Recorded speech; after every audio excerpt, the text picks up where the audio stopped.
ഇപ്പം ആണവ നിലയം വരണം എന്നിട്ട് ഒച്ചപ്പാട് നടക്കണ്ടല്ലോ. നിങ്ങൾ ശ്രദ്ധിച്ചിട്ടുണ്ടോ? അത് കറണ്ട് ഉണ്ടാക്കാനാ. കറണ്ട് കൂടും, വോൾട്ടേജൊക്കെ ഭയങ്കരമാവും. നമ്മളപ്പോഴത്തെ ഈ മെഴുകുതിരി കത്തിക്കുന്ന വോൾട്ടേജ് പോയിട്ട് നല്ല ലൈറ്റ് കിട്ടും. കേരളത്തിൽ ഇപ്പോൾ സ്ഥാപിക്കും എന്ന് പറയുകയാണ്, യാതൊരു കുഴപ്പമില്ല, കറണ്ട് കിട്ടും. പക്ഷേ അതിൻ്റെ പരിസരത്ത് പാർക്കുന്ന മനുഷ്യന്മാർക്ക് തലമുറ അതിൻ്റെ വിഷപദാർത്ഥങ്ങളെ കൊണ്ട് തലമുറ നരകിക്കുന്നതാണ്.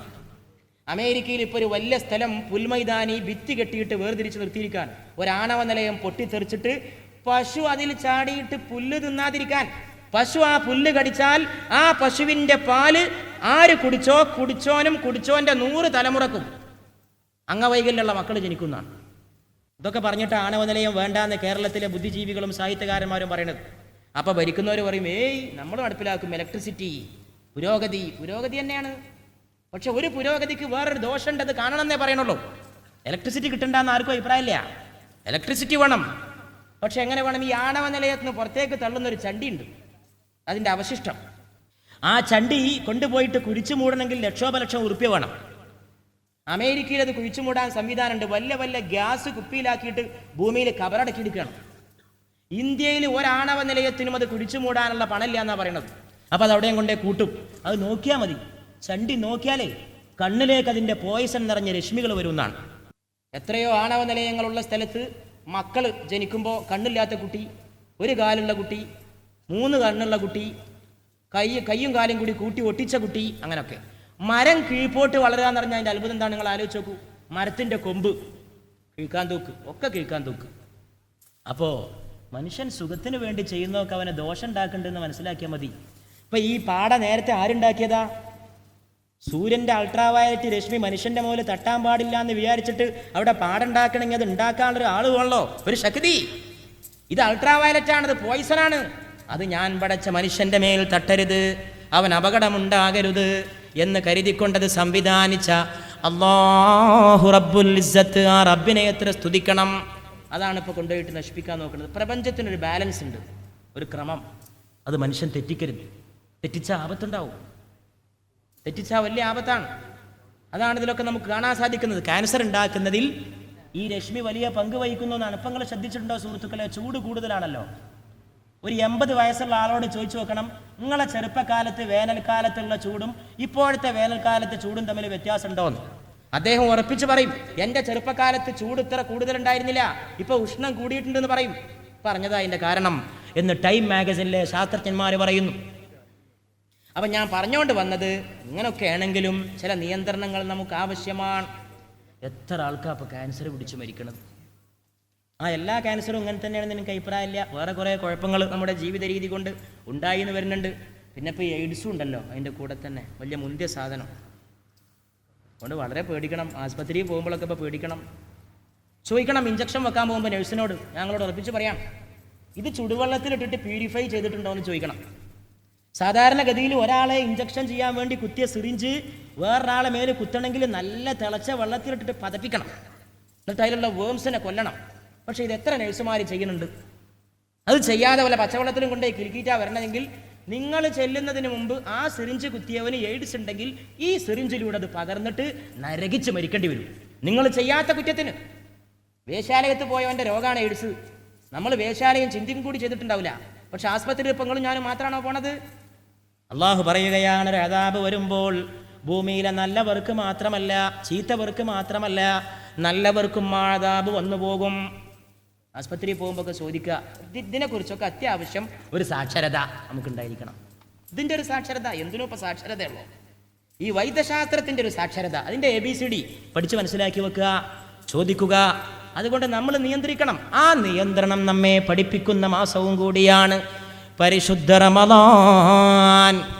ആ റമദാൻ സ്വാതന്ത്ര്യത്തിൻ്റെ മാസമാണ്. എല്ലാ അർത്ഥത്തിലുമുള്ള സ്വാതന്ത്ര്യം അല്ലാഹു നമുക്ക് നൽകുന്നു. ഭക്ഷണത്തിൽ നിന്ന് സ്വാതന്ത്ര്യം, കഞ്ഞി കിട്ടേണ്ട സമയത്ത് കഞ്ഞി കിട്ടിയില്ലെങ്കിലുള്ള വിഷമം എത്ര വലിയതാണ്. ബീഡിയിൽ നിന്നുള്ള സ്വാതന്ത്ര്യമല്ലേ പുകവലിക്കുന്ന നോമ്പുകാരന്? ഒന്ന് ആലോചിച്ച് നോക്കൂ. അത് വൈകുന്നേരം വരെ 10 പാക്കറ്റ് ചെലവഴിക്കുന്ന ഒരു ചെറുപ്പക്കാരനെ സംബന്ധിച്ചിടത്തോളം അതിൽ നിന്നുള്ള മോചനല്ലേ ഈ നോമ്പുകാലത്ത് ആ സുഹൃത്തിന് കിട്ടുന്നത്? അപ്പോൾ നോമ്പ് എവിടെയും സ്വാതന്ത്ര്യമാണ്. ലൈംഗിക വികാരത്തിൽ നിന്നുള്ള സ്വാതന്ത്ര്യമാണ്. ദിവസങ്ങളോളം അവൻ കാമവികാരങ്ങളെക്കുറിച്ച് ചിന്തിക്കാതെ കണ്ട് ജീവിതം ചെലവഴിക്കുന്നു. അവിടെയും അവന് സ്വാതന്ത്ര്യമാണ്. കയ്യെത്താവുന്ന ദൂരത്ത് എല്ലാ ആഹാര പാനീയങ്ങളും ഉണ്ടെങ്കിലും അവൻ അതിൽ നിന്ന് അകന്നു കഴിയുന്നു. അതും അവനെ സംബന്ധിച്ചിടത്തോളം ഒരു സ്വാതന്ത്ര്യമാണ്. അല്ലാഹു സുബ്ഹാനഹു വ തആല പരിശുദ്ധ റമളാനിന് ഏറ്റവും വലിയ സ്വാതന്ത്ര്യത്തോടുകൂടി മനുഷ്യനെ നിർണയിച്ച് അയച്ചു തന്നിരിക്കുന്നു. സ്വാതന്ത്ര്യത്തിൻ്റെ മാസം. ആ മാസം ഇവിടെ പറയാൻ പോവാണ്. ഇനി എത്ര ദിവസം റമളാൻ ഉണ്ടാവും എന്ന് പറയാൻ കഴിയില്ല. ലൈലത്തുൽ ഖദറാകാൻ സാധ്യതയുള്ള ഒടുക്കത്തെ 10 വരുന്നതോടെ ആ മാസം വിട പറയാൻ ഒരുങ്ങുകയാണ്. റമളാൻ ഒരു ഡിസിപ്ലിനാണ്, ഒരു അച്ചടക്കം. അച്ചടക്കമില്ലാതെ ഒരൊറ്റ സമൂഹത്തിന് മുന്നോട്ട് പോകാൻ സാധിക്കില്ല. ഡിസിപ്ലിൻ ഏത് രംഗത്തും ആവശ്യമാണ്. അച്ചടക്കം. ആ അച്ചടക്കം സത്യവിശ്വാസിക്ക് പരിശുദ്ധ റമളാൻ. ആ റമളാന്റെ മാസമാണ് വിട പറയാൻ പോകുന്നത്. റമളാൻ രാവിലെ മുതൽ വൈകുന്നേരം വരെ പട്ടിണി കിടക്കൽ മാത്രമല്ല, ആമാശയത്തിന് മാത്രമല്ല പട്ടിണി, കയ്യിന് പട്ടിണിയാണ്, കണ്ണിന് പട്ടിണിയാണ്, നാവിന് പട്ടിണിയാണ്, കാതിന് പട്ടിണിയാണ്, ഹൃദയത്തിന് പട്ടിണിയാണ്, എല്ലാറ്റിനും നോമ്പാണ്. കണ്ണുകൊണ്ട് കാണരുതാത്തത് നീ കാണരുതേ, കാതുകൊണ്ട് കേൾക്കരുതാത്തത് നീ കേൾക്കരുതേ, മനസ്സുകൊണ്ട് ചിന്തിക്കാൻ പാടില്ലാത്തത് ചിന്തിക്കരുതേ, കൈകൊണ്ട് ചെയ്യാനരുതാത്തത് ചെയ്യരുതേ, കാലുകൊണ്ട് നടന്നു പോകാൻ അരുതാത്തതിലേക്ക് നീ ഒരിക്കലും നടന്നു പോകരുതേ. ശരീരത്തിന് മുഴുവൻ നോമ്പാണ്, നോമ്പാണ്. അങ്ങനെ വരുമ്പോൾ അച്ചടക്കമായി കോപമില്ല, ക്രോധമില്ല, ലോഭമില്ല, എല്ലാവിധ മാനസികവും ഹൃദയപരവുമായ രോഗങ്ങളിൽ നിന്നുള്ള സ്വാതന്ത്ര്യം. പരിശുദ്ധ റമളാൻ. ആ റമളാനിൻ്റെ ആവൃത്തി ഒന്ന് ആലോചിച്ച് നോക്കൂ. ആ ദിവസങ്ങൾ വിട പറയുകയായി. റമളാൻ മാസം വരുമ്പോൾ അത്താഴത്തിൻ്റെ സമയമായാൽ എൻ്റെ സമുദായത്തിൻ്റെ ഗുണം അത്താഴം വൈകിപ്പിക്കലായിരിക്കണം. അതോടൊപ്പം നോമ്പുതുറ എത്രയും നേരത്തെ ആക്കലായിരിക്കണം. ലോകം ഒരിക്കലും പിഴച്ചു പോവുകയില്ല നേരത്തെ നോമ്പ് തുറക്കുന്നവർ ഉണ്ടായിരിക്കുന്നിടത്തോളം കാലമെന്ന് അഷ്റഫുൽ മഖ്ലൂഖീന നജ്മുൽ ഹുദാ സയ്യിദുൽ വറാ മുഹമ്മദ് മുസ്തഫ സല്ലല്ലാഹു അലൈഹി വആലിഹി വഅസ്ഹാബിഹി വസല്ലം പറയുകയാണ്. നേരത്തെ നോമ്പ് തുറക്കണം. അല്ലാഹുമ്മ ലക സുംതു വലക അഫ്തർതു. അല്ലാഹുവേ, നിനക്ക് വേണ്ടി ഞാൻ നോമ്പ് നോറ്റു, നിനക്ക് വേണ്ടി തന്നെ ഞാനിത് മുറിക്കുകയും ചെയ്യുന്നു. അതുകൊണ്ടാ തമ്പുരാൻ പറയുകയാണ്, അസ്സൗമു ലീ വഅനാ അജ്സീ ബിഹി. നോമ്പ് എനിക്കുള്ളതാണ്, ഞാനാണതിന് പ്രതിഫലം കൊടുക്കുന്നവൻ. നിസ്കാരവും ഹജ്ജും സക്കാത്തും ഒക്കെ അള്ളാഹ്ക്കന്നല്ലേ, പിന്നെന്താ നോമ്പ് പ്രത്യേകം എടുത്തു പറയാൻ കാരണം? നോമ്പ് അങ്ങനെയാണ്. നിസ്കാരം ചിലപ്പോൾ ലോകരറിയും, സദക്കയും ചിലപ്പോൾ ലോകരറിയും, സക്കാത്തും ചിലപ്പം ലോകരറിയും, ഹജ്ജ് ഏതായാലും അറിയാലോ. പോകുമ്പോൾ ഒരു യാത്രയപ്പ്, വിമാനം കയറാൻ നേരത്തെ ഒരു യാത്രയപ്പ്. ഇതിൻ്റെ ഒന്നും ആവശ്യമുണ്ടെന്ന് എനിക്ക് യാതൊരു അഭിപ്രായമില്ല. ഈ ഹജ്ജിന് പോകുന്നവർക്ക് യാത്രയപ്പ് കൊടുക്കുന്നതിന് ഞാൻ ഭയങ്കര എതിരാണ്. ആർക്ക് ഇഷ്ടപ്പെട്ടാലും ശരി ഇല്ലെങ്കിലും ശരി. നിസ്കരിക്കാൻ പോകുന്നവരാരെങ്കിലും യാത്രയപ്പ് കൊടുക്കും? ഒരു വിഭാഗത്ത് ചെയ്യാൻ പോവാണ്. ഹജ്ജിന് പോകാൻ പോകുന്നവർക്ക് യാത്രയപ്പ് നട്ടതൊരു പേപ്പറിൽ കൊടുക്കൽ അല്ല. പേപ്പറിൽ വേണേൽ ഇങ്ങനെ കൊടുക്കുക, വല്ലതൊക്കെ പൊരുത്തപ്പെടിക്കാനോ ദ്വാരക്കാനോ ഒക്കെ. ഉദ്ദേശം അതാണെങ്കിൽ അതല്ല, നമ്മൾ തിരിച്ചെന്നാൽ നമ്മൾ ഈ ആജിയായിരുന്നു വിളിച്ചോളണേ എന്ന അർത്ഥത്തിലാണ് ആ പരസ്യമെങ്കിൽ ഈ ആജി എന്ന വിളി ഉണ്ടല്ലോ, അതുപോലും ഈ സംസ്കാരത്തിന് യോജിക്കുന്നതാണെന്ന് എനിക്ക് അഭിപ്രായമില്ല. പല പണ്ഡിതന്മാരുടെ അഭിപ്രായത്തിൽ ഹജ്ജ് ചെയ്ത് വന്നവനെ ഹാജി എന്ന് വിളിക്കാൻ പാടില്ല എന്നാണ്. നിസ്കാരം കഴിഞ്ഞ് വന്നവനെ മുസല്ലി എന്ന് വിളിക്കുമോ, നിസ്കാരക്കാരെന്ന്? പിന്നെന്തിനാ ഈ പേര്? ഹജ്ജ് ചെയ്തവർ എത്ര മഹാപണ്ഡിതന്മാരുണ്ട്, അവരൊക്കെ ഹാജിയാ. മുഹീദ്ദീൻ ഷെയ്ഖ് ഹാജി, അലിയാർ നിങ്ങൾ ഹാജി, അബൂബക്കർ സിദ്ദീഖ് ഹാജി ഉണ്ടോ? അതിനൊന്നും ആവശ്യമില്ല. അതൊക്കെ സമുദായം ഉണ്ടാക്കിയ ഏർപ്പാടുകളാണ്. ഹജ്ജ് ചെയ്തെങ്കിൽ അതവിടെ ഉള്ളിൽ കിടന്നോട്ടെ. അതുകൊണ്ട് സഹോദരന്മാരെ, ഞാൻ പറഞ്ഞുകൊണ്ട് വന്നത് ഈ വക കാര്യങ്ങളിലൊക്കെ തന്നെ പരിശുദ്ധ റമളാൻ സീക്രട്ടാ. നോമ്പുണ്ടോ അല്ലേ എന്നുള്ള അള്ളാഹ്ക്കല്ലേ അറിയുള്ളൂ. നോമ്പ് നോറ്റാലും നോമ്പിനെ പോലെ ജീവിച്ചുകൂടെ? നോമ്പ് നോൽക്കാത്തവനും. പരിശുദ്ധ പ്രവാചക തിരുമേനി മദീന മസ്ജിദിലെ മസ്ജിദുൻ നബവിയിലെ മിമ്പറിലെ ഒന്നാമത്തെ പടി ചവിട്ടിക്കൊണ്ടാണ് പറഞ്ഞത് ആമീൻ. സഹാബത്ത് കാരണം ചോദിച്ചപ്പോഴാണ് മറുപടി നൽകിയത്, റമളാൻ വന്നിട്ട് അതിനെ പുച്ഛിക്കുന്നവന്റെ നേരെ അള്ളാഹു കാരുണ്യത്തിന്റെ നോട്ടം നോക്കാതിരിക്കട്ടെ എന്ന് ജിബ്രീൽ ദുആ ചെയ്തപ്പോൾ ഞാൻ അതിന് ആമീൻ ചൊല്ലിയതാണ്. സഹാബത്തെ, നാളെ ആഖിറത്തിൽ അള്ളാഹു ചിലർക്ക് ശഫാഅത്ത് ചെയ്യാൻ ഒരുങ്ങുമ്പോൾ മലക്കുകൾ വന്നുകൊണ്ട് പറയുന്നു, അവർക്ക് ശഫാഅത്ത് ചെയ്യരുത് നബിയേ. എന്താണ് അങ്ങനെ പറയാൻ കാരണം? അവരെൻ്റെ ഉമ്മത്തികളല്ലയോ എന്ന് റസൂല് ചോദിക്കുമ്പോൾ മലക്കുകൾ പറയുന്നു, ഇവർ റമളാനിനെ പരിഹസിച്ചവരും അവഗണിച്ചവരുമാണ്. അപ്പോൾ അള്ളാഹുവിൻ്റെ റസൂല് പറയുകയാണ്, റമളാൻ ഇവർക്ക് ശത്രുവാണെങ്കിൽ ഞാനും അവർക്ക് ശത്രുവാണ്, അവരെനിക്കും ശത്രുവാണ്, ഞാൻ അവർക്ക് വേണ്ടി ശഫാഅത്തില്ല. അത്താഴത്തിൻ്റെ സമയമാകുമ്പോൾ ഉറക്കമിളച്ചിട്ട് അത്താഴം കഴിക്കാനുള്ള ബുദ്ധിമുട്ട്. പക്ഷെ അത്താഴം കഴിക്കണം. അത്താഴം കഴിക്കാതെ നോമ്പ് നോൽക്കണമെന്നൊന്നുമില്ല, അത്താഴം കഴിക്കണമെന്നാണ്. സഹറി കഴിക്കണം എന്നതിൽ പ്രത്യേകമായ താല്പര്യം പ്രവാചകൻ പ്രകടിപ്പിച്ചിരിക്കുന്നു. അത് കഴിയുമെങ്കിൽ നീട്ടിക്കൊണ്ടു പോകണം, വൈകണം. നോമ്പ് തുറക്കാൻ കാത്തിരിക്കുന്ന മാസമാണ്. ബാങ്ക് മുഴങ്ങാൻ പോകുന്ന നേരത്ത് ഓമന പൈതൽ വന്നുകൊണ്ട് പറയുന്നു, ബാപ്പാ ഒരുങ്ങിയിരിക്കണം, ബാങ്ക് വിളിക്കാൻ സമയമായി. കുടുംബത്തിൽ മുഴുവൻ എല്ലാവർക്കും നോമ്പാണെങ്കിൽ എന്തോ ഒരു രസമുള്ള കാര്യമാണ്. ഭാര്യയ്ക്ക് നോമ്പാണ്, മക്കൾക്ക് നോമ്പാണ്, എല്ലാവർക്കും നോമ്പാണ്, ഒന്നിച്ചുള്ള നോമ്പ് തുറയാണ്. നോമ്പ് തുറ എന്ന് പറയുമ്പോഴും ഞാൻ ഒരു കാര്യം പറഞ്ഞോട്ടെ, എന്നത്തെ നോമ്പുറല്ല. ഈയിടെ ഞാൻ ഒരു സ്ഥലത്ത് നോമ്പ് ഞാൻ പോക്കെ നിർത്തി നോമ്പ് തുറക്കാൻ. ഒന്നാമത് ശരിയാവില്ല, നമുക്ക് നമ്മളെ ആദ്യത്തെ പോലെ നോമ്പ് തുറക്കാൻ കഴിയില്ലല്ലോ എവിടെയും പോയാൽ. മാത്രമല്ല ചിലയിടത്ത് പോയാൽ അവിടുത്തെ ചില രീതികളൊക്കെ വലിയ ബുദ്ധിമുട്ടാണ്. ഒരു സ്ഥലത്ത് നോമ്പ് തുറക്കാൻ പോയപ്പോൾ അവിടെ കുറച്ച് സുഹൃത്തുക്കൾ പുതിയാപ്പിള സൽക്കാരായിരുന്നു. പുതിയാപ്പിളപ്പോൾ കഴിഞ്ഞ കൊല്ലമൊക്കെ 5ൻ്റെ ഉള്ളിൽ പറപ്പിക്കണം എന്നായിരുന്നു. ഏത് നോമ്പ് 5 കുറി ഞാൻ കേട്ട് 1 തന്നെ. ഒന്നല്ലെങ്കിൽ ഓളവിടെ പെരി കൊടുന്നാക്കും. എവിടുന്ന് പഠിച്ചത്? അതൊന്നും മാറ്റാൻ റഹ്മാനായ തമ്പുരാനെ ഈ സമുദായത്തിലെ ആളില്ലേ. ഞാൻ അത്ഭുതപ്പെടുന്നു. റമളാനിലെ 30 ദിവസത്തിനും ഫضലുണ്ട്. 30ാമത്തെ ദിവസം എന്നെ നോമ്പ് ഉറപ്പിച്ചാൽ മതി എന്ന് അമ്മോശങ്കാക്കാട് പറയാൻ ധൈര്യമുള്ള ചെറുപ്പക്കാരുണ്ട് ഈ സദസ്സിൽ. അടുത്ത കൊല്ലെങ്കിലും എന്താ 30 ദിവസം തോർപ്പിച്ചാൽ അങ്ങനെ ആവൂലേ? എന്നാൽ പിന്നെ നോമ്പ് പറഞ്ഞാൽ എല്ലാവരും നോമ്പ് പറഞ്ഞാൽ ഒരു പുതിയാപ്പിളാണ്ട് പോവില്ല. അവിടെ കാണാൻ ഈ കുമ്പളങ്ങ കട്ടവൻ്റെ മാതിരി ഇങ്ങനെ നിന്നിട്ട് തിരിച്ചിൽ. അമ്മസാങ്കാൻ്റെ കയ്യിന് വല്ല ഇളക്കുണ്ടോ, ഔത്തുക്ക് പോകണുണ്ടോ, പെട്ടി തുറക്കണുണ്ടോ, ചുരുട്ടണുണ്ടോ, കയ്യ് മടക്കണുണ്ടോ, കൊണ്ടരനുണ്ടോ, എന്നെ നോക്കണുണ്ടോ? പോവില്ല. അതങ്ങനെ തിരിഞ്ഞളിയാണ്. അതുകൊണ്ട് സഹോദരന്മാരെ, അതൊന്ന് ആലോചിച്ച് നോക്കൂ നിങ്ങൾ. മനുഷ്യൻ ഓരോരോ ദുരാചാരങ്ങൾ ഉണ്ടാക്കിയത് റമളാനെ പോലും വിടൂല. പൈസ ഉണ്ടാക്കാൻ റമളാനെ പോലും നമ്മൾ വിടൂല. 10 ഉറുപ്യ ഉണ്ടാക്കാൻ റമളാനാണെങ്കിൽ അന്നയും പിടിച്ചു തന്നെ. ഒന്ന് ആലോചിച്ച് നോക്കി നിങ്ങൾ. ആ കാശൊക്കെ എന്തിനാ? ഹലാലായ അതൊന്നും ഹലാലാന്ന് എനിക്ക് അഭിപ്രായമില്ല. കാരണം ഞാൻ കണ്ടിട്ടുണ്ട് എത്രയോ പാവങ്ങളായ അമ്മോശാങ്കന്മാർ റമളാൻ വരുമ്പോൾ നെഞ്ചുചണത്. ലൈലത്തുൽ ഖദറിൻ്റെ മാസമല്ലേ വരണമെന്ന് അറിഞ്ഞിട്ട് നമ്മൾ മൂപ്പരോട് ബയലെറിഞ്ഞു കൊടുക്കുമ്പോൾ, പഠിച്ചോനെ നമുക്ക് ആ ലൈലത്തുൽ ഖദറിൻ്റെ മാസം കുറച്ച് ബുദ്ധിമുട്ടാണ്. എന്താ വെച്ചാൽ എൻ്റെ പെൺകുട്ടിനെ കെട്ടിച്ചിട്ട് ആദ്യത്തെ റമളാനാണ് ഇവന്. ഓൻ വരും, ഓൻ്റെ വരവൊരു ഭീകരമായ വരവാണ്. ഒന്ന് ആലോചിച്ച് നോക്കി എൻ്റെ സഹോദരന്മാർ. നോമ്പറന്നാൽ കയ്യ മടക്കുക. അത് ഒന്നിന് തന്നെ ആകണമെന്ന്. ഒന്നിനായാലും ഓളെ കൊടുന്നാക്കും. അപ്പം ഈ ഓളായിട്ടുള്ള ബന്ധം തിമലൊക്കെയാണ്. ദാമ്പത്യം എന്ന് പറഞ്ഞാൽ അതാണ്. അമ്മശാൻ കൊടുക്കണ 10 ഉറുപ്പ്യാണ്. സ്ത്രീധനോ ഈ സമുദായത്തിൽ വർദ്ധിച്ചു. അതൊരു തിന്മയാണ്, തിരസ്കരിക്കപ്പെടേണ്ട തിന്മ. ആര് സ്ത്രീധനത്തെ ന്യായീകരിച്ചാലും നമ്മൾ ന്യായീകരിക്കില്ല. നമ്മൾ വാങ്ങാതെ പ്രസംഗിക്കണത്. നിങ്ങൾക്കറിയാലോ എന്നെപ്പറ്റി. 2 കെട്ടിയവനാണ്. വാങ്ങുകയാണെങ്കിൽ നല്ലോണം വാങ്ങായിരുന്നു. 2 വാങ്ങിയിട്ടില്ല. വളരെ സുന്ദരമായിട്ട് എൻ്റെ പത്നിമാരെൻ്റെ കൂടെ ജീവിക്കുകയും ചെയ്യുന്നു. സ്ത്രീധനല്ലെങ്കിലും വാങ്ങരുത് എന്താ തീരുമാനിച്ചാൽ. അതുകൊണ്ട് അള്ളാഹുവിനെ വിചാരിച്ചു കൊണ്ടെന്ന് തീരുമാനിക്കണം. ഇങ്ങനെയുള്ള തിന്മകളെ സമൂഹത്തിൽ നിന്ന് ഉച്ചാടനം ചെയ്യണം. റമളാൻ എന്നാൽ ഈ പഠിപ്പിക്കൽ. അപ്പം ഞാൻ ആലോചിച്ചത്, ഈയിടെ നോമ്പറക്കാൻ പോയപ്പോൾ ഒരു സ്ഥലത്ത് ഇങ്ങനെ പുതിയാപ്പിളം ഇരിക്കുമ്പോൾ നമ്മളിങ്ങനെ ബാങ്ക് കൊടുക്കാൻ കാത്തിരിക്കുകയാണ്. അപ്പോൾ കുറച്ച് സുഹൃത്തുക്കൾ പറഞ്ഞു, പിന്നെ ഒരു അഡ്ജസ്റ്റ്മെൻറ്റ് എന്താ അറിയോ, ഒരു ബാച്ച് ബാങ്ക് കൊടുക്കണ മുമ്പാണ്ട് ഇരുന്നോട്ടെ. ഏത് മറ്റേ ബാച്ച് ബാങ്ക് കൊടുത്തിട്ട് ഇരുന്നോട്ടെ, നമ്മൾ തിരക്ക് ഒഴിവാക്കാനാണ്. ഇത് പറഞ്ഞതിൻ്റെ കാതുകൊണ്ട് കേട്ടവനാ ഞാൻ.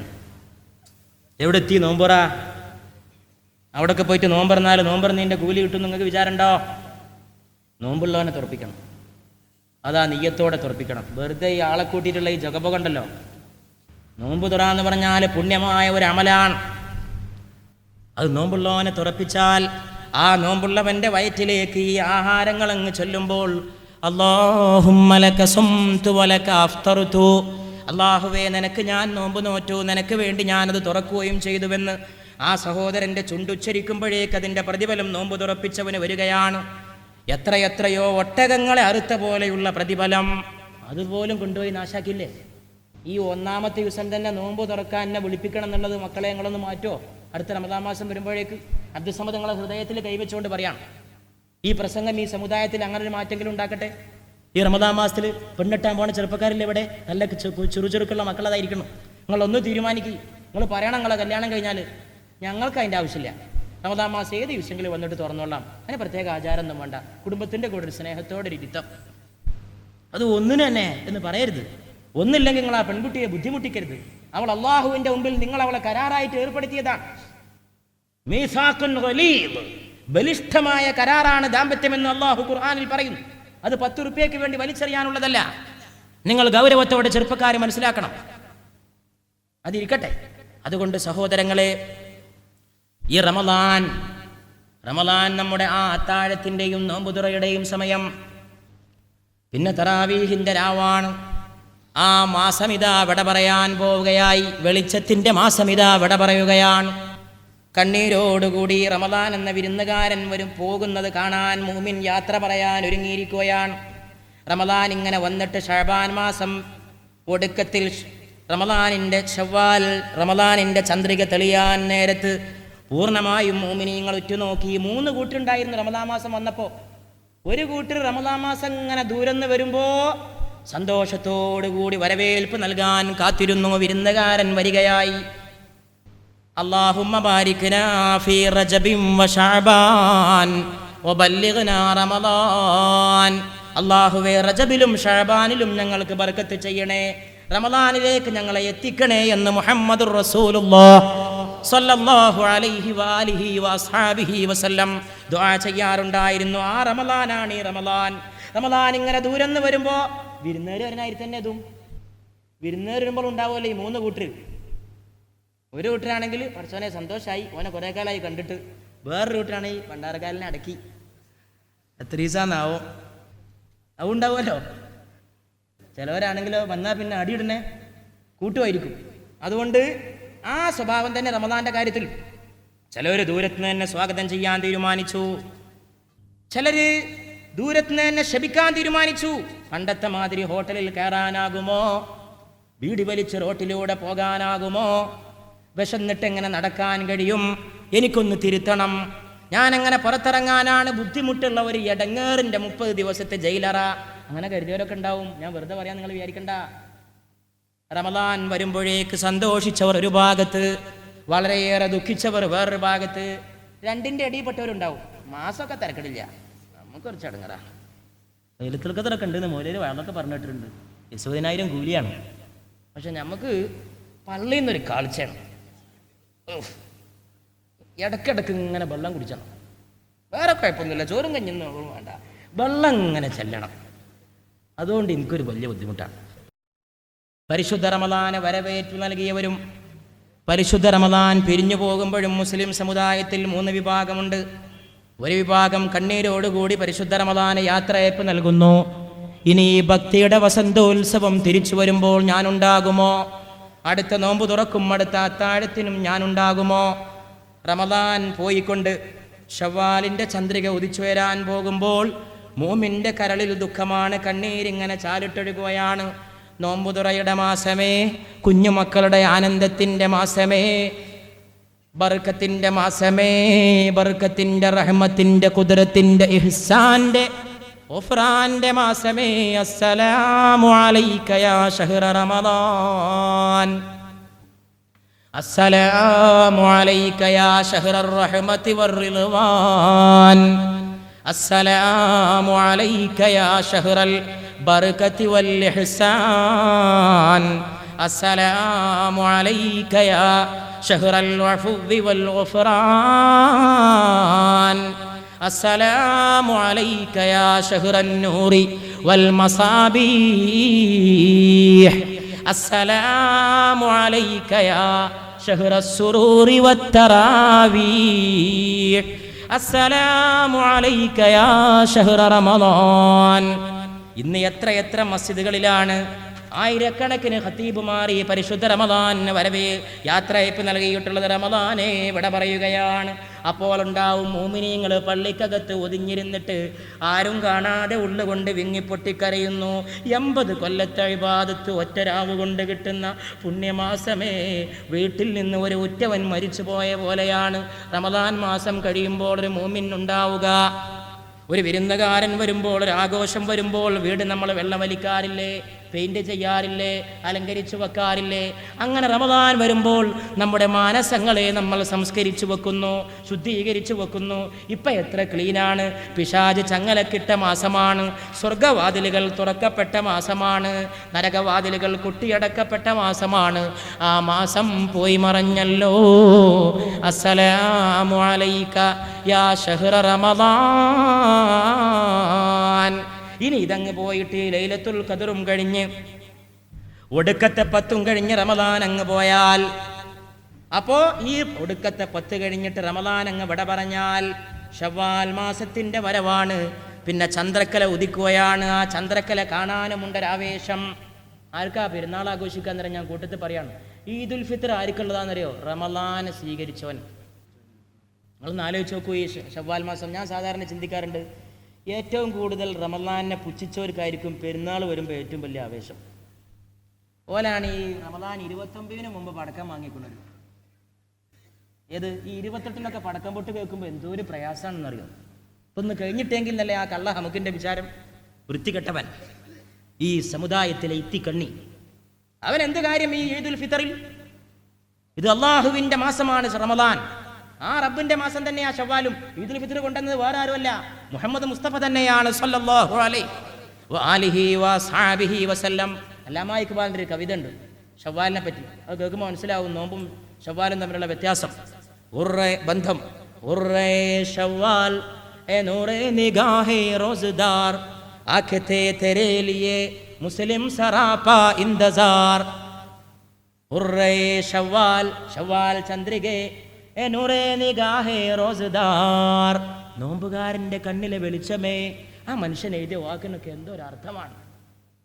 അയാളെ പ്രേമിക്കാതിരിക്കാൻ ഒരു ഇസ്ലാം സ്നേഹിക്ക് സാധിക്കുമോ? അല്ലാമ ഇഖ്ബാലിനെ പോലെ ഒരു മുത്ത് മനുഷ്യനെ പ്രേമിക്കാതിരിക്കാൻ ഒരു ഇസ്ലാം ചെറുപ്പക്കാരന് സാധിക്കുമോ? ശവ്വാൽ, ശവ്വാൽ ചന്ദ്രികെ നൂറെ നിഗാഹെ റോസ്ദാർ. നോമ്പുകാരൻ്റെ കണ്ണിലെ വെളിച്ചമേ. ആ പറഞ്ഞതിൽ പെട്ട് ഇപ്പം നമ്മൾ ഈ പറഞ്ഞ വിഷയമൊക്കെ, നോമ്പുകാരനാണ് ശവ്വാൽ ചന്ദ്രിക കാണുമ്പോൾ കണ്ണിൽ വെളിച്ചം ഉണ്ടാവുക. നോമ്പ് നോറ്റവന് കണ്ണിൽ വെളിച്ചം, നോൽക്കാത്തവന് ഇരുട്ട്. പക്ഷെ ഓന് പടക്കം പിടിച്ചിട്ട് ആ ഇരുട്ട് ഇല്ലാതാക്കാൻ നോക്കുകയാണ്. പടക്കത്തിൻ്റെ മിന്നലായിട്ടുണ്ടാകുമ്പോൾ ഇരുട്ട് പോകുന്നതാണ് സാധുവിൻ്റെ വിചാരം. ഈദ് പ്രാർത്ഥനയുടെ കാര്യം, ഫിത്ർ സക്കാത്തിൻ്റെ കാര്യം ഞാൻ ഇപ്പോൾ പറഞ്ഞില്ല. അങ്ങനെയൊക്കെ പറഞ്ഞപ്പോൾ സമയം ഇങ്ങനെ വിഷയത്തിന് വല്ലാതെ വ്യതിചലിച്ചിട്ട് നീണ്ടുപോകും. ഫിത്ർ സക്കാത്ത് വളരെ പ്രധാനമാണ്. അതിന് ആരും ഒഴിവില്ല. അവനവൻ ചെലവ് കൊടുക്കാൻ അവനവൻ്റെ കീഴിലുള്ള ബാധ്യസ്ഥരായ ആളുകൾക്കൊക്കെ കണിശമായിട്ട് കൊടുക്കേണ്ട ഒരു സംഗതിയാണ് ഫിത്ർ സക്കാത്ത്. അവിടെ മുതലാളിയും തൊഴിലാളിയൊന്നുമില്ല. ഈ ഫിത്ർ സക്കാത്തിനെ പറ്റി ആൾക്കാർക്ക് ഒരു തെറ്റിദ്ധാരണ ഉണ്ട്, മുതലാളിമാർക്കുള്ളതാണ്. അങ്ങനൊന്നുമില്ല. അവനവൻ്റെ കീഴിൽ ചെലവ് കൊടുക്കാനുള്ള വല്ല കഴിവുള്ളവനൊക്കെ കൊടുക്കണം. ഒരു ദിവസത്തെ സംഗതി കഴിഞ്ഞിട്ട് ബാക്കിയുള്ളവൻ. അതുകൊണ്ട് ഈ പരിശുദ്ധ റമദാൻ വിട പറയുമ്പോൾ ലൈലത്തുൽ ഖദർ എന്ന വിഷയത്തിലേക്ക് ഒന്നുകൂടി തിരിച്ചു വരുമ്പോൾ, പ്രിയപ്പെട്ടവരെ, നമ്മൾ ഓർക്കണം ഏതായി ലൈലത്തുൽ ഖദറിൻ്റെ രാവ്. പ്രിയപ്പെട്ടവരെ, ഇത് ഖുർആൻ ഇറങ്ങിയ രാവാണ്. ഇന്നാ അൻസൽനാഹു ഫീ ലൈലത്തിൽ ഖദർ വമാ അദ്റാക മാ ലൈലത്തുൽ ഖദർ ലൈലത്തുൽ ഖദ്രി ഖൈറും മിൻ അൽഫി ശഹർ തനസ്സലുൽ മലായികതു വർ-റൂഹു ഫീഹാ ബിഇദ്നി റബ്ബിഹിം മിൻ കുല്ലി അംർ സലാമുൻ ഹിയ ഹത്താ മത്ലഇൽ ഫജ്ർ. ആ വഹി ഇറങ്ങിയ സംഗതിയും കൂടി നമ്മളെ ഈ വിഷയത്തിൻ്റെ കേന്ദ്ര ബിന്ദുവാണ്. 40 വയസ്സുള്ള പുണ്യപൂമാൻ ഹിറാ ഗുഹയിൽ പോയിരിക്കുന്ന സമയമാണത്. അള്ളാഹുവിൻ്റെ റസൂൽ ഹബീബായ നബി ഹിറാ ഗുഹയിൽ പോയിരിക്കുന്ന സമയമാണ്. ഖുർആൻ എന്ന ലോകത്തിൻ്റെ ഏറ്റവും വലിയ അനുഗ്രഹം ഷഹ്റു റമദാൻ. ഷഹ്റു റമദാൻ അല്ലദീ ഉൻസില ഫീഹിൽ ഖുർആൻ ഹുദൽ ലിന്നാസി വബയ്യിനാതിൻ മിനൽ ഹുദാ വൽ ഫുർഖാൻ. റമദാൻ ഖുർആൻ അവതീർണമായ മാസമാണ്. റമദാൻ ഖുർആൻ അവതീർണമായ മാസമാണ്. സത്യാസത്യ വിവേചകത്തിൻ്റെ മാസമാണ് ഈ പരിശുദ്ധ റമദാൻ. ആ പരിശുദ്ധ റമദാനിൽ ഖുർആൻ ഇറങ്ങിയ രാവിൻ്റെ മാഹാത്മ്യം അള്ളാഹുവിൻ്റെ ഹബീബായ നബി ഹിറാ ഗുഹയിൽ പോയിരിക്കുകയാണ്. പച്ചപ്പാവപ്പെട്ട സാധു മനുഷ്യൻ എന്ന് പറയാകുന്ന, ആരെയും ഉപദ്രവിക്കാത്ത, ആർക്കും ദോഷമിച്ചിക്കാത്ത ഹബീബായ നബി ഹിറാ ഗുഹയിൽ ഇരിക്കുമ്പോഴതാ അള്ളാഹു അതാ ജിബ്രീലിനെ വിളിച്ചുകൊണ്ട് പറയുന്നു, ജിബ്രീലേ, പോകാൻ സമയമായി. ചരിത്രത്തിലെ ഏറ്റവും വലിയ വിപ്ലവം നടക്കാൻ പോവുകയാണ്. ആകാശഭൂമികൾക്കപ്പുറത്തിലുള്ള ലൗഹുൽ മഹ്ഫൂദിൽ നിന്ന് ഖുർആൻ ഭൂമിയിലേക്ക് ഇറക്കപ്പെടുകയാണ്. ഏത് ഖുർആൻ? ലൗ അൻസൽനാ ഹാദൽ ഖുർആന അലാ ജബലിൻ ലറഅയ്തഹു ഖാശിഅൻ മുതസദ്ദിഅൻ മിൻ ഖശിയത്തില്ലാഹ്. ഈ ഖുർആനിനെ വല്ല മലമുകളിലും കൊണ്ടുപോയിട്ടാണ് നാം അവതരിപ്പിച്ചിരുന്നതെങ്കിൽ ഭയം കൊണ്ട്, ഭക്തി കൊണ്ട്, ബഹുമാനം കൊണ്ട് ആ മലയുടെ ശിരസ്സങ്ങ് കുനിഞ്ഞു പോകുമായിരുന്നുവെന്ന് അല്ലാഹു സുബ്ഹാനഹു വ തആല റബ്ബുൽ ഇസ്സത്ത് പരിശുദ്ധ ഖുർആനിൽ നബിയോട് പറയുകയാണ്. മലയിൽ ഇറക്കിയിരുന്നെങ്കിൽ മല കുനിയുമായിരുന്നു. മനുഷ്യന്റെ തല കുനിയാത്തത് കിബിറിന്റെ ഊക്കൊണ്ടാണ് എന്ന് താല്പര്യം. ആ ഖുർആനാണ് ഈ ഖുർആൻ. അത് എത്ര വലിയ മാറ്റം ലോകത്തുണ്ടാക്കി. അതിറങ്ങിയ രാവാണ് ഈ രാവ് എന്ന് പറഞ്ഞാൽ ഇത് ഖുർആന്റെ രാവാണ്. ഖുർആന്റെ രാവാണ് ലൈലത്തുൽ ഖദ്ർ. ലൈലത്തുൽ ഖദ്ർ ഖുർആനുമായി ബന്ധപ്പെട്ട രാവാണ്. റമളാൻ ഖുർആന്റെ മാസമാണ്. ഉമർ റളിയല്ലാഹു അൻഹു പോലും മാറിയത് ഈ ഖുർആൻ കേട്ടിട്ടല്ലേ വിശ്വസിച്ചത്. മുഹമ്മദിന്റെ തലയെടുക്കാൻ വേണ്ടി നെഞ്ച് വീശിപ്പിടിച്ചുകൊണ്ട്, കൈ വീശിക്കൊണ്ട് മഹാനായ സയ്യിദുനാ ഉമർ റളിയല്ലാഹു അൻഹു ഇസ്ലാം ആശ്ലേഷിക്കുമ്പോൾ നടന്നു പോവുകയാണ്. വഴിയിലൊരാൾ തടഞ്ഞെടുത്തിട്ട് ചോദിച്ചു, ഏയ് എങ്ങട്ടാ പോക്ക്? ഒറ്റ സ്വരത്തിൽ മറുപടി പറഞ്ഞു, മുഹമ്മദിന്റെ തലയെടുക്കാൻ.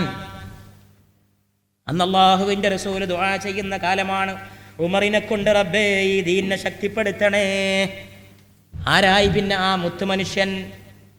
മഹാനായ സയ്യിദുനാ ഉമറുൽ ഫാറൂഖ് റളിയല്ലാഹു അൻഹു നേരെ നടന്നു പോകുമ്പോഴുണ്ട് വീട്ടില് ഒരാൾ തടഞ്ഞു നിർത്തിയിട്ട് ചോദിച്ചു, എങ്ങോട്ടാ പോണത്? മുഹമ്മദിന്റെ തലയെടുക്കാൻ. നെയ് വീട് നന്നാക്കിയിട്ട് പോലെ ഈ ഏർപ്പാട്. വീട്ടിലെ അളിയനും പെങ്ങളൊക്കെ വിട്ടുപോയല്ലോ, മുഹമ്മദിന്റെ മതത്ത് ചേർന്നല്ലോ. എന്നിട്ട് അവരെ നേരാക്കാൻ കഴിയോ? പെങ്ങളടക്കം മുഹമ്മദിന്റെ ആളാണ്. അത് നേരാക്കിയിട്ട് പോരെ മുഹമ്മദിന്റെ തലയെടുക്കൽ? പെങ്ങളോ? എൻ്റെ പെങ്ങളോ? വില്ലാളി വീരന്റെ ചോദ്യം. കണ്ണുരുട്ടിക്കൊണ്ട് ഉമർ ചോദിച്ചു, എൻ്റെ പെങ്ങളോ? ഞാനറിയാതെ അവൾ മുഹമ്മദിന്റെ കൂടെ പോവുകയോ? ക്രുദ്ധനായി കണ്ണിൽ ചോര തുടിച്ചുകൊണ്ട് വീട്ടിലേക്ക് നടന്നു ചെല്ലുന്നു ഉമർ റളിയല്ലാഹു അൻഹു.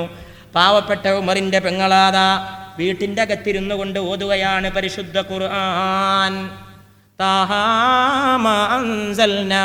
ആ കുഞ്ഞു പെങ്ങൾ അങ്ങനെ ഓതുന്നു. ആങ്ങളയുടെ കട്ടി പോലെ, പാറക്കെട്ട് പോലെയുള്ള ആങ്ങളയുടെ ഹൃദയമതാ മെഴുകുതിരി പോലെ ഉരുകി ഒലിക്കാൻ തുടങ്ങി. ചെന്നുകൊണ്ട് വാള് കയ്യിലുണ്ടായെന്ന് ഉമർ ചോദിച്ചു, ഇതിനു മുമ്പ് ആദ്യം ആരടി നിന്നോട് മുഹമ്മദിന്റെ കൂടെ പോകാൻ പറഞ്ഞു? എന്നെ ഉപദ്രവിക്കരുത്, ശ്രദ്ധിച്ച് കേൾക്കണം. ഓത്തങ്ങനെ പുരോഗമിച്ചപ്പോൾ ഈ മെഴുകുതിരി പോലെ ഈ ഹൃദയം അങ്ങ് ഉരുകി ഒലിച്ചപ്പോ ഉമർ റളിയല്ലാഹു അൻഹു തന്നു, അതൊന്ന് എൻ്റെ കയ്യിൽ തരുമോ? പെങ്ങളെ ഞാനും ഒന്ന് കാണട്ടെ, ഞാനും ഒന്ന് ചൊല്ലട്ടെ. പെങ്ങൾ പറയുന്നു, സാധ്യമല്ല, ശുദ്ധി ചെയ്യണം. ശുദ്ധി ചെയ്യാത്തവൻ ഇത് പാരായണം ചെയ്യാൻ സാധ്യമല്ല. അങ്ങനെ ഉമർ റളിയല്ലാഹു അൻഹു ശുദ്ധീകൃതനായിക്കൊണ്ട് അത് ഏറ്റെടുത്തുകൊണ്ട് ആ സമയത്ത് പ്രിയപ്പെട്ട സഹോദരങ്ങളെ മാറി ചെല്ലുകയാണ് മഹാനായ ഉമർ റളിയല്ലാഹു അൻഹു. അല്ലാഹുവിൻ്റെ റസൂലിൻ്റെ സന്നിധിയിലേക്ക് ഓടിയണയുന്നു. ആ വരവ് കണ്ടപ്പോൾ സഹാബത്ത് പേടിച്ചു. സഹാബത്തിന് സംശയമായി. മുഹമ്മദിന്റെ തലയെടുക്കുമെന്ന് പറഞ്ഞ ഉമറദ വാള് വീശിക്കൊണ്ട്, കൈവീശിക്കൊണ്ട് നടന്നു വരുന്നു. സഹാബത്ത് റസൂലിന്റെ ചുറ്റും കൂടി, ഇതാ കാക്കണം ഹബീബിനെ. നമ്മുടെ ഹബീബിന്റെ ശിരസ്സെടുക്കാനാണോ ഉമറിന്റെ വരവ്? എങ്കിൽ ഉമറിന്റെ കയ്യിന്റെ വാളിൽ നിന്ന് അള്ളാന്റെ റസൂലിനെ കാക്കേണ്ട ചുമതല നമുക്കാണെന്ന് പറഞ്ഞുകൊണ്ട് പാവപ്പെട്ട യുവാക്കളായ സഹാബത്ത് റസൂലിന്റെ മുമ്പിൽ വലയം സൃഷ്ടിക്കുകയാണ്. ഉമർ വന്നുകൊണ്ട് വിളിച്ചു പറയുന്നു, ഞാനിതാ വന്നിരിക്കുന്നു, അങ്ങയുടെ തലയെടുക്കാനല്ല, എൻ്റെ തല അങ്ങേക്ക് സമർപ്പിക്കാൻ. അഷ്ഹദു അല്ലാ ഇലാഹ ഇല്ലല്ലാഹ് വഅഷ്ഹദു അന്നക റസൂലുള്ളാഹ്. അപ്പോഴുമുണ്ട് പക്വമതിയായ ഹബീബ് പൂർണ്ണചന്ദ്രനെ പോലെ ആ മുഖത്തൊരു ചെറിയ പുഞ്ചിരിയും ഉമറിനെ കൊണ്ട്. അല്ലാഹുവേ ഈ ദീന് ശക്തിപ്പെടുത്തിയ അങ്ങേ അല്ലാഹുവേ, നിനക്കെൻ്റെ സ്തുതി, നിനക്കെൻ്റെ സ്തുതി. ഉമർ റളിയല്ലാഹു അൻഹുവിൻ്റെ കുടുംബം ഇന്നും ലോകത്ത് ജീവിച്ചിരിപ്പുണ്ട്. ഞാൻ ഈയിടെ ഡൽഹിയിൽ പോയപ്പോൾ ഉമർ റളിയല്ലാഹു അൻഹുവിൻ്റെ ഒരു പൗത്രനെ കാണാൻ വേണ്ടി വളരെ പാടുപെട്ടു. ആ ചോരൊന്ന് കൈകൊണ്ട് തൊടാൻ, ഈ പുലിക്കുട്ടിയുടെ രക്തം ഓടുന്ന തടിയെ ഒന്ന് കാണാൻ. രാവിലെ സുബ്ഹിക്ക് ഡൽഹിയിലെത്തിയിട്ട് വളരെ രാവിലെ ഞാൻ സുബ്ഹി നിസ്കരിച്ച് അങ്ങനെ നടത്താൻ തുടങ്ങി. കേട്ടുകേൾവി ഉണ്ടായിരുന്ന ഒരു അഡ്രസ്സ് പ്രകാരം ജമാ മസ്ജിദിൻ്റെ അടുത്തു കൂടി അങ്ങനെ പോയി ഷാജഹാൻ ഉണ്ടാക്കിയ ഡൽഹിയിലെ ഷാഹി മസ്ജിദ് നല്ല സുഖമല്ല ഡൽഹിയിലൂടെയൊക്കെ പോകാൻ, പരിചയമുള്ളവരൊന്നുമില്ല, സുഖമായിട്ട് ഒറ്റയ്ക്ക് ഇങ്ങനെ നടന്നു പോകാൻ ഒരു ബുദ്ധിമുട്ടുമില്ല. നാട്ടിലാണെങ്കിൽ അത്ര പെട്ടെന്ന് നടക്കാൻ കഴിയില്ല. ബോംബെയിലാണെങ്കിൽ പോലും മലയാളികൾ വന്നിട്ട് ഇങ്ങനെ സലാം ചൊല്ലും. ധാരാളം മലയാളികളുടെ നഗരമാണ് ബോംബെ. ഡൽഹി അങ്ങനൊന്നുമില്ല, നമ്മളങ്ങനെ പോയാൽ മതി. പഴയ ചരിത്രം ഇങ്ങനെ അയവിറക്കിക്കൊണ്ട് ജഹാംഗീറിൻ്റെ, ഷാജഹാൻ്റെ ഓർമ്മകൾ ഔറംഗസീബ് ആലംഗീർ റഹ്മത്തുള്ളാഹി അലൈഹിയുടെ ഇന്ത്യൻ സിംഹാസനത്തിൽ ഒരു വലിയ ഒറ്റ സമയത്തെ ഇരുന്നിട്ടുള്ളത് ഔറംഗസീബാണ്. ഒരു വലിയ ഇരുന്നത് ഔറംഗസീബ് ആലംഗീർ ചക്രവർത്തിയുടെ കൂടെ ഓർമ്മകളുമായിട്ട് ഞാൻ അങ്ങനെ പോയി. എവിടെ മനുഷ്യൻ എനിക്കറിയില്ല, ഡൽഹിയിലുണ്ട്. ഒരു കിതാബിൽ ഞാൻ വായിച്ചിട്ടുണ്ട്, ജീവിച്ചിരിപ്പുണ്ടോ എന്ന് പോലും അറിയില്ല. കിതാബ് ഒരു 10 കൊല്ലം മുമ്പ് എഴുതപ്പെട്ട. അപ്പല്ലെങ്കിലോ ഞാനങ്ങനെ പോയി ജുമാ മസ്ജിദിൻ്റെ അടുത്തുനിന്നൊരു ഊട് വഴിയുണ്ട്, ചിത്ലി ഖബർ എന്ന് പറയും. ചിത്ലി ഖബറിലൂടെ അങ്ങനെ പോയി. ഔലിയാക്കളുടെ മക്ബറകൾ നിറഞ്ഞ നാടാണത്. ഓർത്ത് അങ്ങനെ മുന്നോട്ട് പോയി. ചോദിച്ചു ഈ വീടും പരിസരവും ചോദിച്ചു. അങ്ങനെ ചിത്ലി ഖബറിൻ്റെ ഉള്ളിൽ കൂടി അങ്ങനെ പോയി. ഒരുപാട് ഈ അങ്ങാടി എന്ന് പറഞ്ഞാൽ അങ്ങാടി തന്നെയല്ലേ സകല തിരക്കും. അങ്ങാടിൻ്റെ ഉള്ളിൽ ഇങ്ങനെ കവലകളാണ്. വീട് തന്നെ റോട്ടുമലായിരിക്കും. ആടിങ്ങനെ പോവുണ്ടാവും. ഈദുൽ അദ്ഹാൻ്റെ സമയമാണ്. ജമാ മസ്ജിദിനടുത്ത് നല്ലൊരു ആട്ടുംകുട്ടികൾ. ഞാൻ അത്ര നല്ല ആട്ടുംകുട്ടികൾ എവിടെയും കണ്ടിട്ടില്ല. ഇതൊരു ചുരുക്കുള്ള ആട്ടുംകുട്ടികൾ മൈലാഞ്ചിട്ടിട്ട് കൊണ്ടുവന്ന് ഇങ്ങനെ നിർത്തിയിരിക്കുക ഉദ്ഹിയത്തിന് വിൽക്കാൻ. നല്ല രസം. ഒരു ആട്ടുംകുട്ടിനെ കൊണ്ടുവരാൻ കഴിയുകയാണെങ്കിൽ എത്ര നന്നായിരുന്നു. ഞാൻ ആഗ്രഹിച്ചു പോയി. നല്ല മാൻകുട്ടിയാൻ തോന്നിപ്പോവും ആട്ടുംകുട്ടി. എത്ര വൃത്തി, എന്ത് രസം, വളഞ്ഞ കൊമ്പ്. അതാണ് അവിടെ ഉദ്ഹിയത്തിന് ഏറ്റവും നല്ലത്. കൊണ്ടുവന്നിട്ട് ആയിരങ്ങൾ ആട്ടുംകുട്ടികൾ ഇങ്ങനെ നിറഞ്ഞു വെച്ചിരിക്കുന്നു. അതിൽ കൂടെയൊക്കെ ഇങ്ങനെ പോയി ഉള്ളോട്ട് പോയി അന്വേഷിച്ച് ഉള്ളു വീടുകളെ പോലുള്ള ഉൾപ്പത്തയിലെത്തി.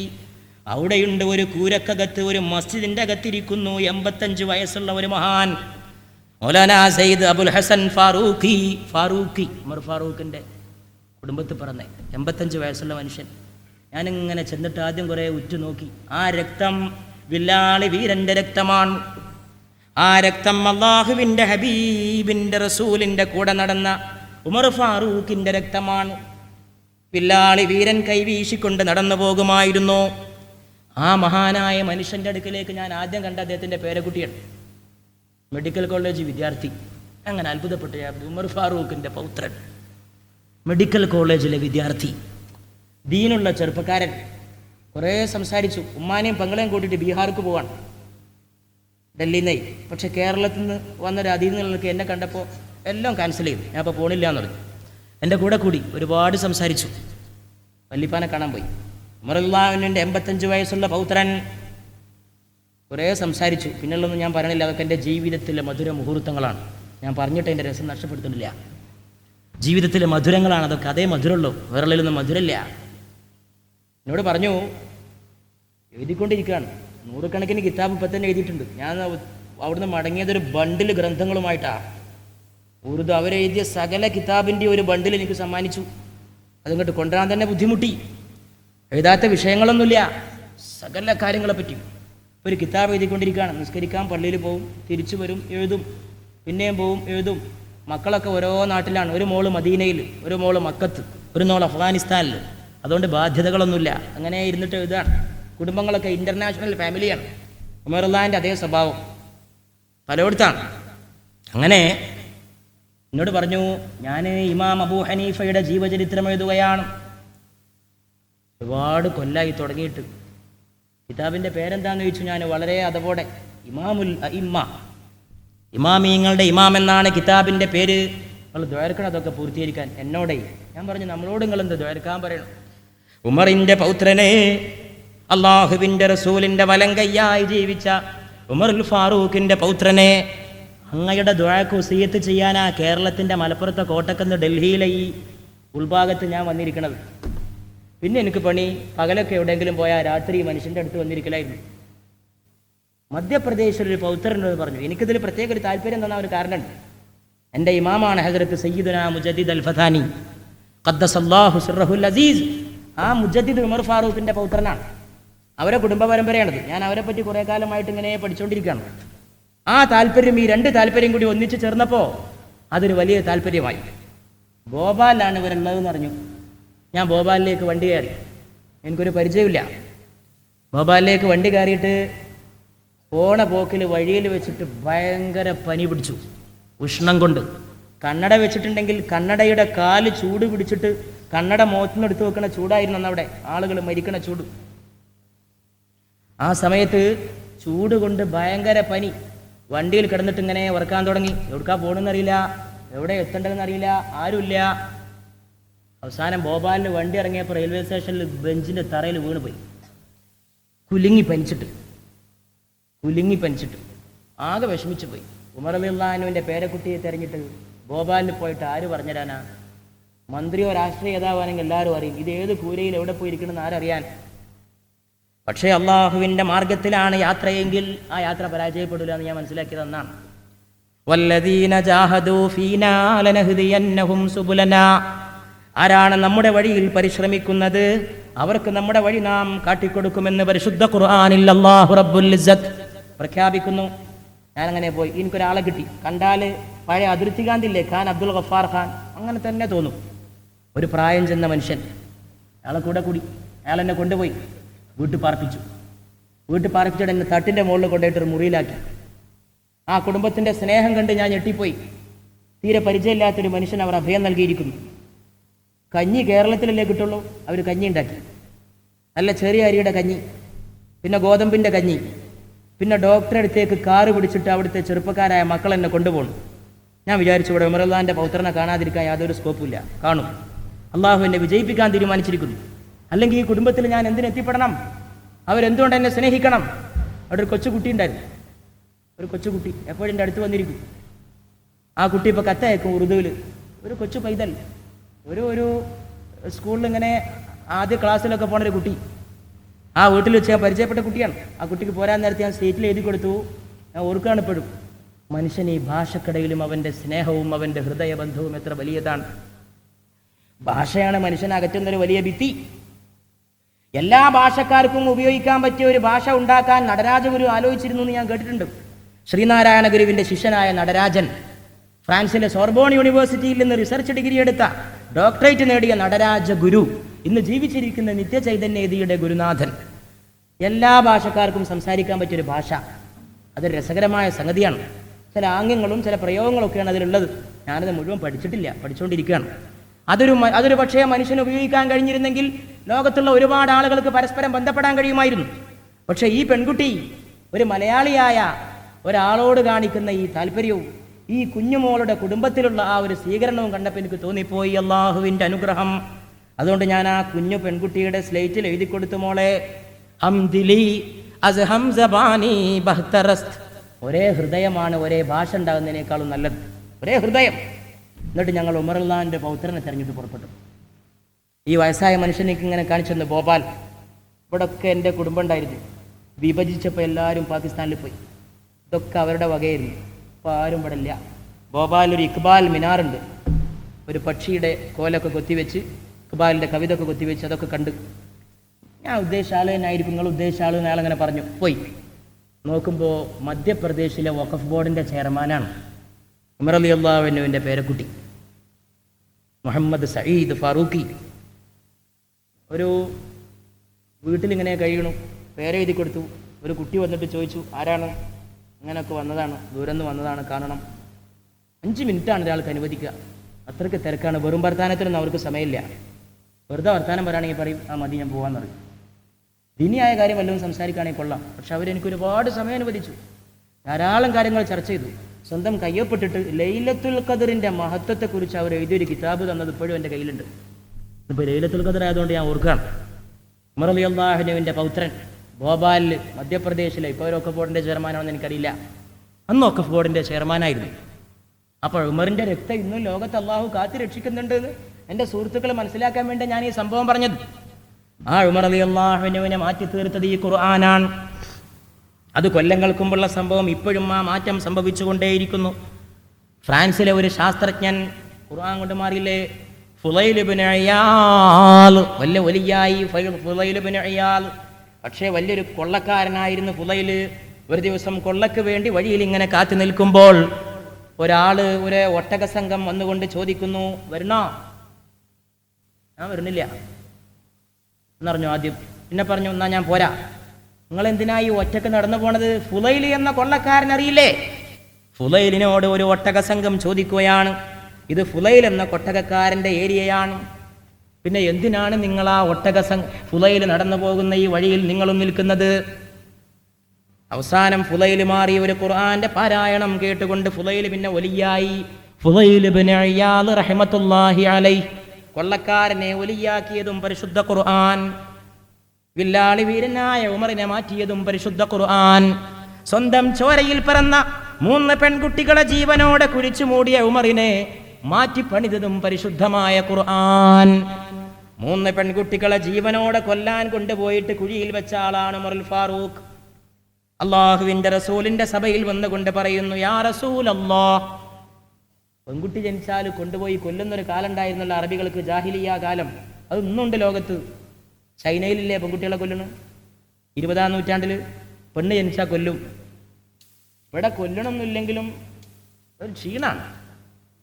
കാരണം സ്ത്രീധനൊക്കെ ആലോചിക്കുമ്പോൾ ഒരു പെൺകുട്ടി ഉണ്ടായ ക്ഷീണാന്ന് പറയും. അള്ളാഹുവിൻ്റെ റസൂല് പറഞ്ഞു, നിന്റെ ആദ്യത്തെ സന്താനം പെൺകുട്ടിയാണെങ്കിൽ സന്തോഷിക്ക്, 2ാമത്തെ സന്താനവും പെൺകുട്ടിയാണെങ്കിൽ സ്തുതിക്ക്, റബ്ബിനെ സ്തുതിക്ക്, 3ാമത്തതും പെണ്ണായി വരുന്നവരോട് നീ ചെന്ന് പറയണം, അള്ളാഹുവിൻ്റെ റസൂൽ നിന്നോട് സലാം പറഞ്ഞിരിക്കുന്നുവെന്ന് പറയണം. നോക്കണം, പെണ്ണിനെ കൊണ്ടുപോയി കുഴിച്ചു മൂടുന്ന കാലത്ത് പെണ്ണിനെ എങ്ങനെ ഉയർത്തിയ റസൂല് വേറെണ്ടോ?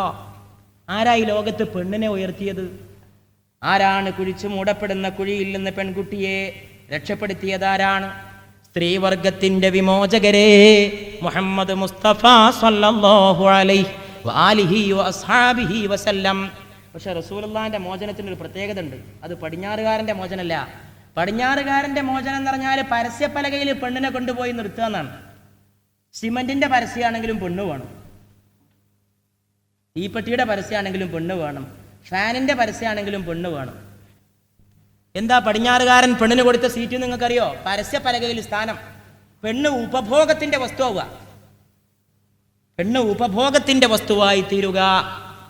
ഇസ്ലാമിൽ പെണ്ണിന്റെ സ്ഥാനം റോട്ടും ഇറങ്ങുന്ന സ്ഥാനമല്ല, പ്രകടനം നയിക്കുന്ന സ്ഥാനമല്ല. ഞാൻ ആ കാര്യത്തിൽ ഉറച്ച അഭിപ്രായക്കാരനാണ്. കാരണം അത് മുഹമ്മദീയ ശൈലിക്ക് വിരുദ്ധമാണ്.